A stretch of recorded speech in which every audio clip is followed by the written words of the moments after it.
Good morning, UCF fans. This is Brian Smith bringing you another edition of the Daily Night.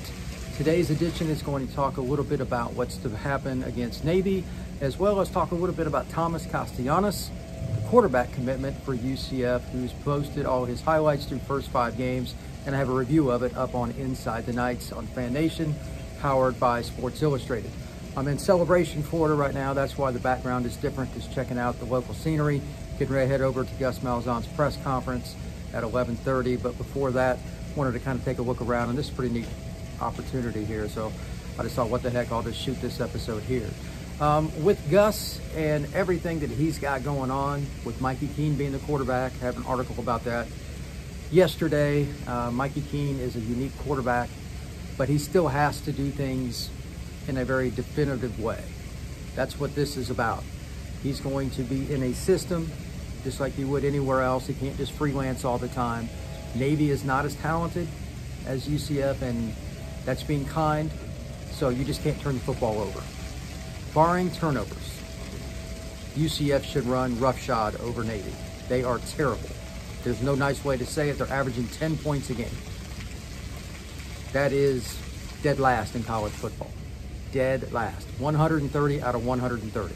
UCF should destroy this team, even with the freshman quarterback.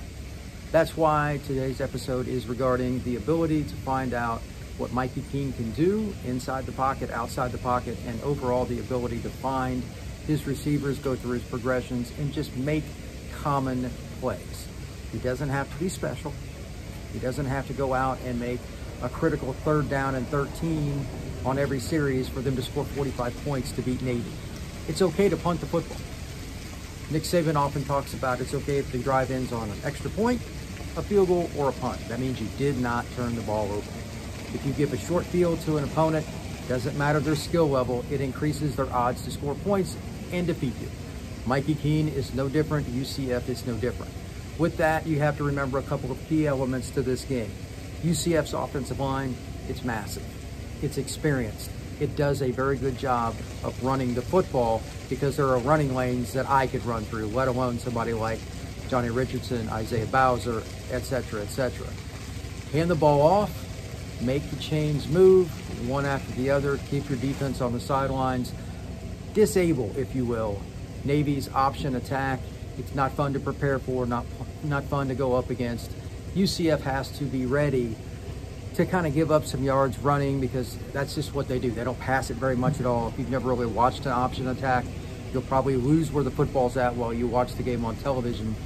But do note this, they still average 10 points a game. So something is wrong with their offense. They had a game earlier this year. The midshipmen had like 80 yards rushing, 70 yards rushing. Considering their talent level is not super high, I'm guessing they don't have the normal speedy wing backs that they normally do. That's the guy that kind of comes around the end. Quarterback will run the option, you'll pitch it to him. If you don't contain that young man, he can run. It's usually not a big guy, $160 or something, but he can fly. They're not having those players if they had a game with less than 100 yards rushing. Something is definitively wrong. Navy did not have a good year last year. They were terrible. They're off to an 0-3 start this year. They should be 0-4 after playing the Knights. Now, the other thing I want to discuss is Thomas Castellanos. He is a football player that has progressed, and I just posted a few minutes ago my thoughts on his first 5 games. It's a pretty long article. It goes through progressions. It goes through what he does inside the pocket, what he needs to work on. Most notably, it talks about his development from the shoulders to the top of the head. Physically, there was never any question about what Thomas could or could not do. The arm strength, certainly there. The ability to move his feet, make a guy miss, it's there too. What he needs to do the best, though, is release the football and throw guys open, anticipate throws. Those are the hardest things, but they are the most important things that a quarterback does. And that is why quarterback play is arguably the hardest position in all of sport, and I personally think it is. It's not fun to try to figure out where to go with the football while somebody tries to smash it. But that's the definition of playing quarterback at the major college football level, and Thomas needs to progress if he's going to do that for the Knights. So, looking at him from last season to this year, he did throw the ball a little bit earlier. Deep outs at the college level, you're not going to get away with some of the things he did as a sophomore and as a junior. a little bit late. That ball that would have reached the guy, he kind of waits for it and catches it instead of, like out in front. That ball goes the other direction for 6 at the college level and definitely at the pro level. In college, he needs to continuously do this, maybe even better than what he is now. But the progression from junior year to senior year is definitively there. The arm strength is not the issue here. When do you release the football? Thomas does a better job now, and that was the first thing I was curious about. He also did it a little bit better with some of his throws down the field on a post or just a wheel route, whatever it was, he can throw those passes. The only other thing that I'm curious about with him is his eyes. Not that he can or can't see. You have to, even if you know where you're going with the ball, you have to look a direction to get the safety to move. Direction that you're not going to throw. You have to anticipate well in advance. Sometimes he will fixate on a player, especially on a deeper pattern, waiting for it to come open. Maybe he sees a pre-snap read that he really likes, his safety against his favorite player, whatever it may be. That can't happen at the college level. Those will be picks over and over and over again.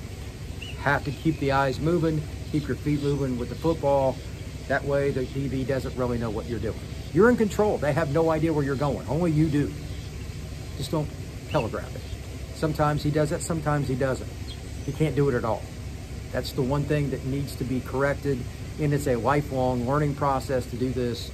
I always used, these are great references and very easy, Tom Brady and Drew Brees. You can make the argument they're the 2 best quarterbacks ever. They're certainly in the conversation, whatever you want to do. Those 2 guys will throw a guy open, they'll throw on time, blah, blah, blah. But they also know, even against tight coverage, they don't want an extra guy coming over, a free safety, a strong safety, etc. They will look away, and then they will at least alleviate one player out of the play because their accuracy will make it a one-on-one instead of a two-on-one. Those deep passes, oftentimes, a safety gets involved at the NFL level because they're so well coached, and they do a great job of coaching themselves up with film. If you have any form of negative tendency to look at your guy too early, NFL free safety will kill you.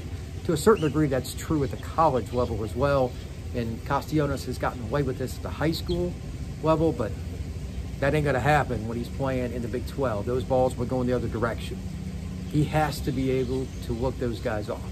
The other thing that was interesting about him that some guys get away from, and I'm not sure why it is, I've never figured this out, when a tremendous athlete like Castellanos plays quarterback and they start progressing and they understand passing game, all of a sudden they stop running. It's okay to run. A first down is a first down. A touchdown is still 6 points, whether you run it in or whether you pass it in. I was very happy to see that sometimes the offensive line broke down. If he chose the wrong protection, there was some kind of mix-up, whatever. When he needed to take off, Castellanos did it. Some guys don't do this at all. Once they get to that point, they think they're smarter than everybody. It can be very difficult to understand why, but they will stay in the pocket and they start taking sacks even though they're really good athletes and can run and get first downs. Sometimes it's just hard to understand, but it just happens over and over again. High school, college, and pro level. If you look at the Baltimore Ravens, what their quarterback does and all the different opportunities they have with their passing game, they have a dynamic quarterback. He still takes off and runs. It's okay. Thomas Castellanos is doing this. And unfortunately, more guys don't, but I was really happy to see him do it. And I think that it's a very important part of what Gus Malzahn likes to do with his offense. And it's also a very important thing when you look at all the opportunities for coaches and players around them, what they can expect. You have to understand it. If you don't, there's going to be problems.